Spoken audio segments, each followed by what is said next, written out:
출애굽기 29장 35절부터 46절까지 우리 교독으로 읽고 46절 마지막 절을 함께 읽도록 하겠습니다.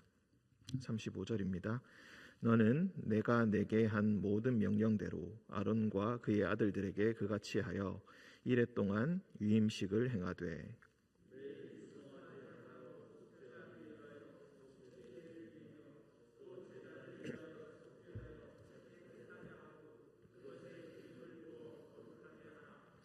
너는 이레 동안 제단을 위하여 속죄하여 거룩하게 하라. 그리하면 지극히 거룩한 제단이 되리니 제단에 접촉하는 모든 것이 거룩하리라.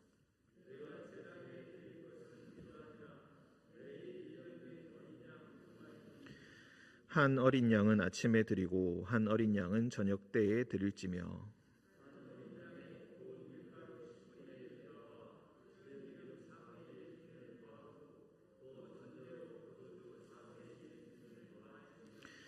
한 어린 양은 저녁 때에 드리되 아침에 한 것처럼 소제와 전제를 그것과 함께 드려 향기로운 냄새가 되게 하여 여호와께 화제로 삼을지니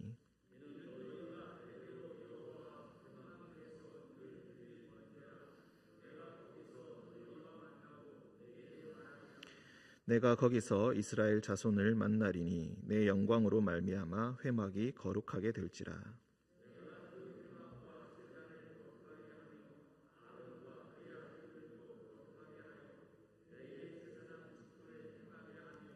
내가 이스라엘 자손 중에 거하여 그들의 하나님이 되리니 그들은 내가 그들의 하나님 여호와로서 그들 중에 거하려고 그들을 애굽 땅에서 인도하여 낸 줄을 알리라. 나는 그들의 하나님 여호와니라. 아멘. 기도하겠습니다.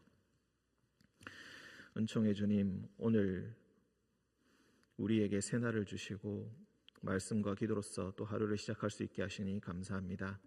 주님께서 인도하실 하루를 기대하며 소망하며 주님의 말씀을 따라 살기 위해 주님의 말씀을 아침에 묵상합니다. 이 말씀을 통하여서 주님께서 우리에게 들려주시고자 하는 그 말씀을 우리에게 들려주시고 사건에 따라 시간에 따라 때를 따라 요동치는 우리의 마음이 주님 앞에서 늘 평온을 얻게 하시고 주님 앞에서 평강을 얻게 하여 주옵소서. 주님께서 우리와 오늘도 동행하여 주심을 믿으며 거룩하신 예수님의 이름으로 기도합니다. 아멘. 29장 출애굽기 28장, 29장은 제사장에 관한 내용입니다. 특히 28장은 제사장의 옷을 만드는 방법에 대해서 나오고 29장은 위임식을 행하는 법, 즉 제사장으로서 위임식을 행할 때에 어떻게 행하는 것인가 그 절차에 대해서 나옵니다. 그리고 이 28장과 29장이 이제 구체적으로 실현되는 곳이 바로 레위기 8장이 되겠습니다.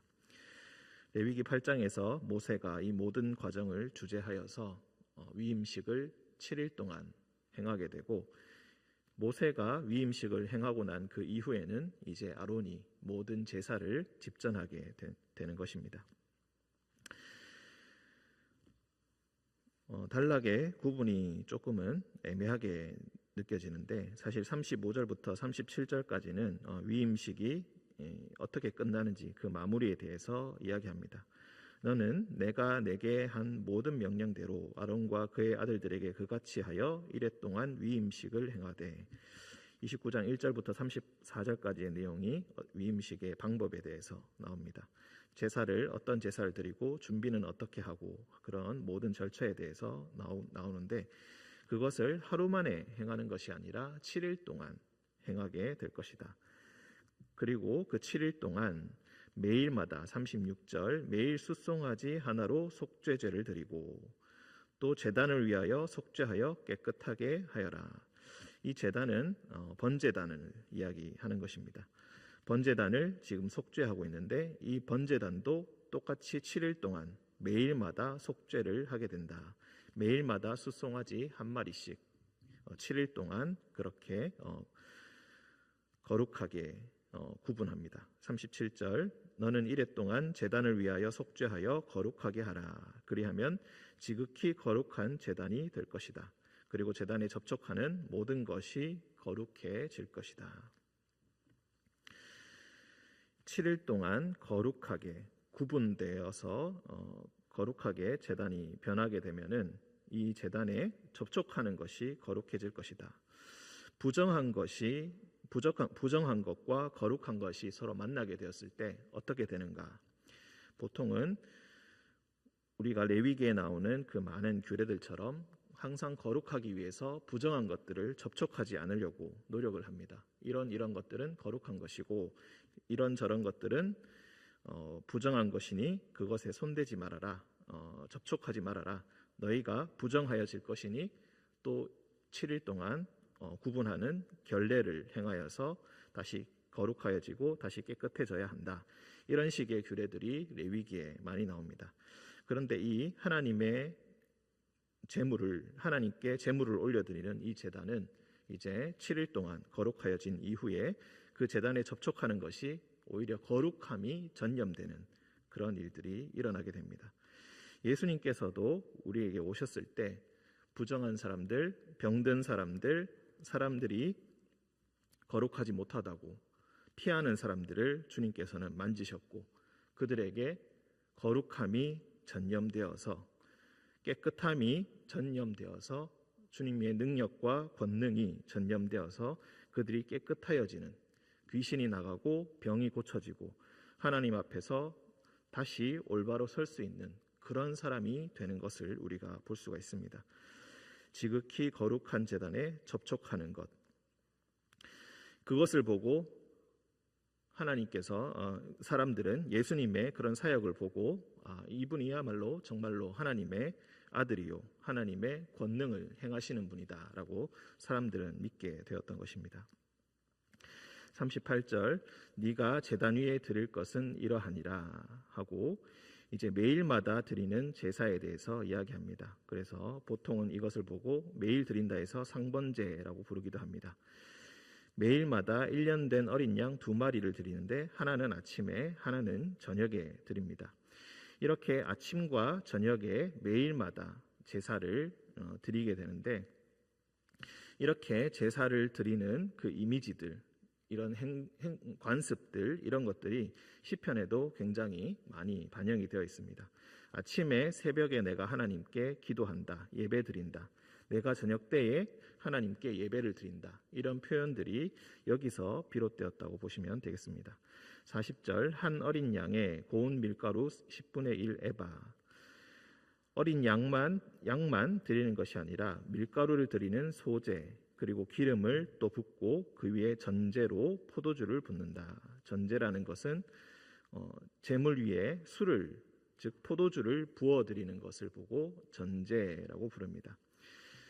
이후에 신약을 보시면은 특히 사도 바울 빌립보서 2장 그리고 디모데후서 4장에도 보시면은 이 전제라는 표현을 죽음의 표현으로 많이 씁니다. 너희의 믿음의 제물 위에 내가 전제로 부어진다. 부어질 날이 가까워 왔다. 이제 곧 나는 나의 피를, 나의 모든 삶과 그 선교의 여정들, 충성의 그 모든 행위들을 이야기하는 것이죠. 나의 생명을 다하여서 나의 하나님께 이 선교에 내가 헌신하였다. 그리고 내가 이제 주님께로 갈 날이 얼마 남지 않았다. 내가 너희를 위하여 내 목숨을 드리는데 목숨을 드린다. 이 표현을 내가 전제로 부어진다 할지라도 나에겐 전혀 아쉬움과 후회가 없다. 이것은 하나님을 위한 것이고 너희를 위한 것이기 때문에 그러하다라고 표현을 합니다.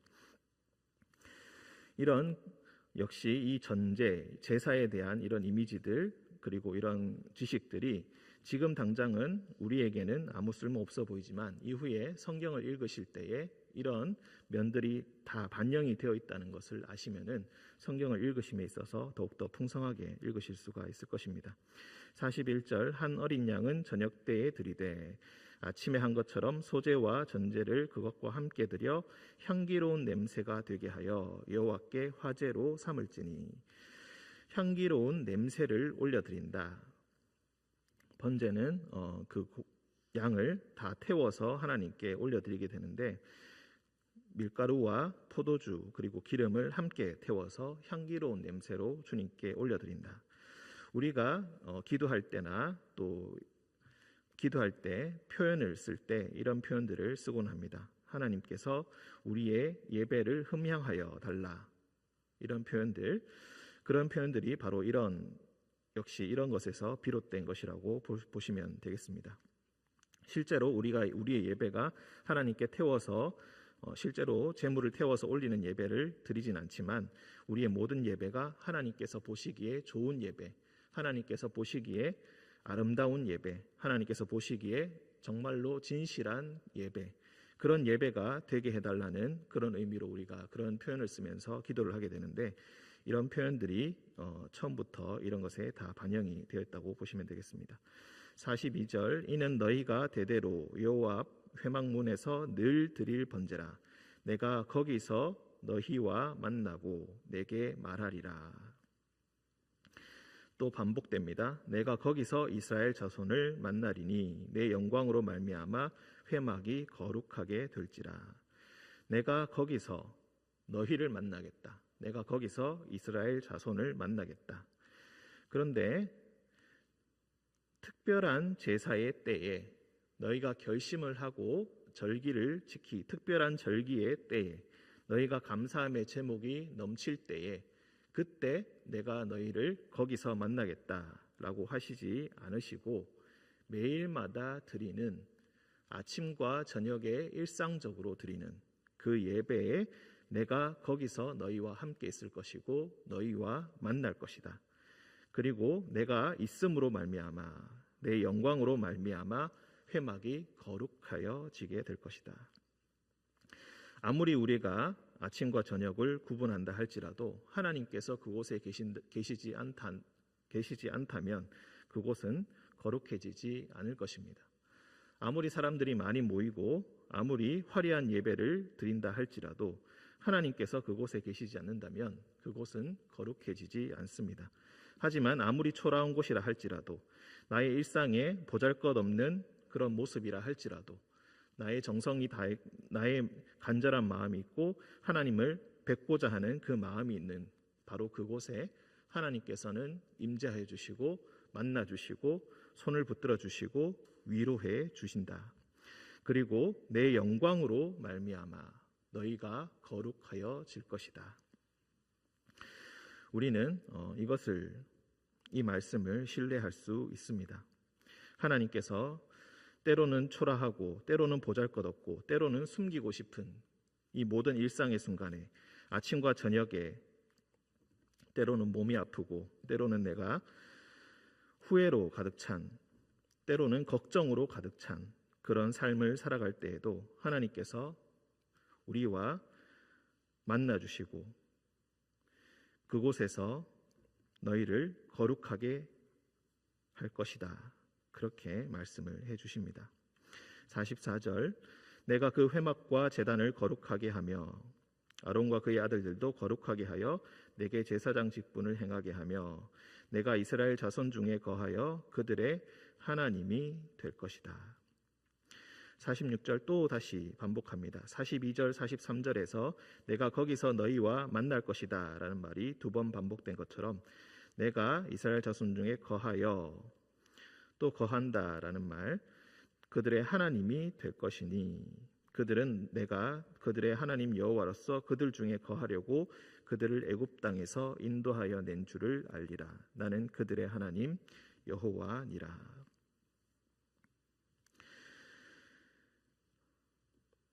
그들 중에 거하기 위해서 그들을 인도하여 내었다.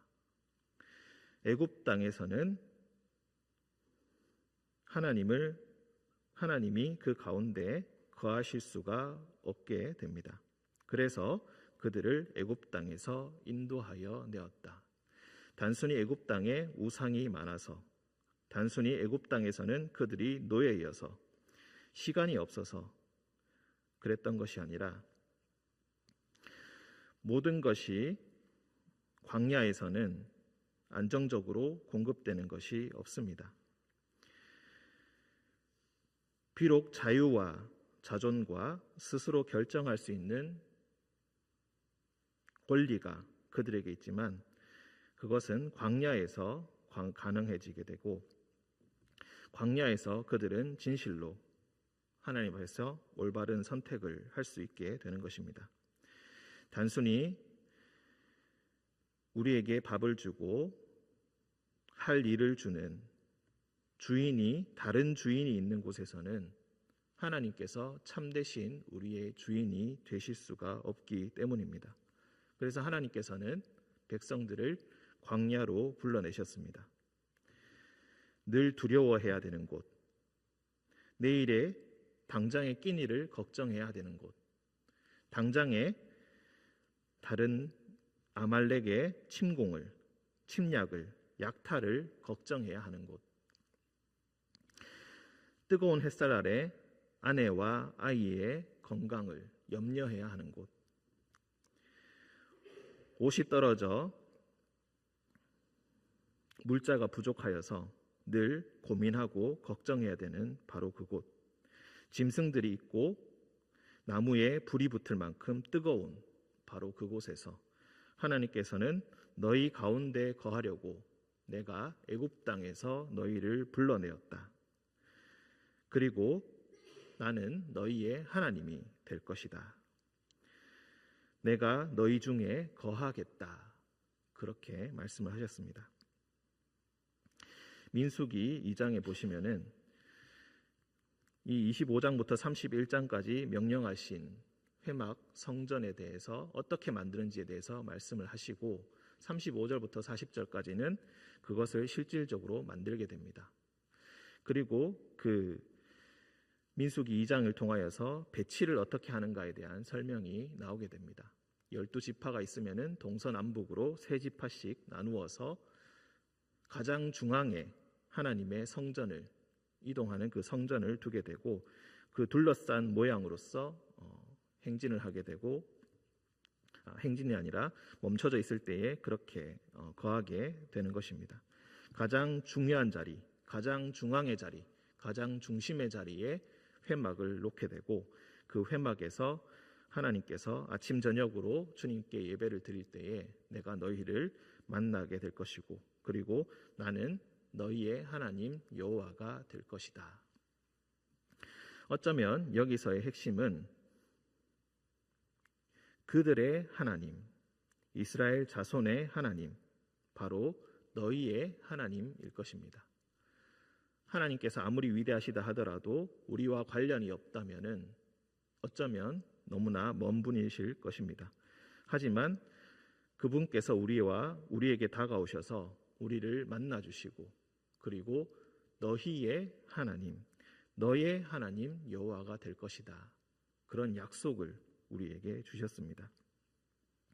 그리고 이스라엘 자손들은 그 하나님을 위하여서 가장 중앙의 자리, 중심의 자리를 내어드리고 가장 일상의 시간부터 시작하여서 특별한 절기에 이르기까지 그 모든 시간을 그리고 그 모든 공간을 하나님의 시간과 하나님의 공간으로 내어드리고 그리고 그를 우리의 하나님 여호와로 우리는 그의 백성으로 그렇게 관계가 지어지게 되는 것입니다.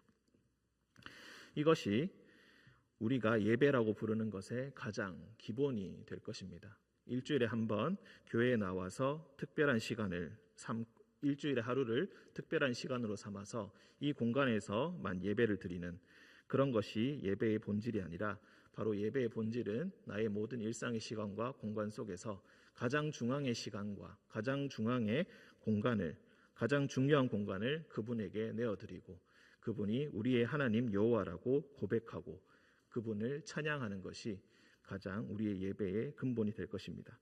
하나님 여호와로 인하여서 우리의 모든 삶의 시간과 공간이 다시 정의되고 재정의되고 정리되고 정돈되고 하나님 앞에서 살아가는 새로운 삶으로 우리를 늘 새롭게 하는 그것이 바로 예배의 본질이라고 우리는 이해할 수가 있겠습니다.